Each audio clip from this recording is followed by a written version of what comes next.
એ બધાની વચ્ચે આ જે ટેકનોલોજી સાથે આ શાળા એક એવી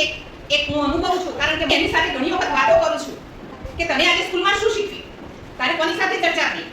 તને તારા ફ્રેન્ડ સાથે શું જોવા મળ્યું, તું કેવી રીતે વાતો કરે છે, અને તારા ટીચર સાથેનો જે અનુભવ છે. ઘણી વખત હું અને ચૈત્ર બે વાતો કરી છે ત્યારે મને ખરેખર એમ લાગે છે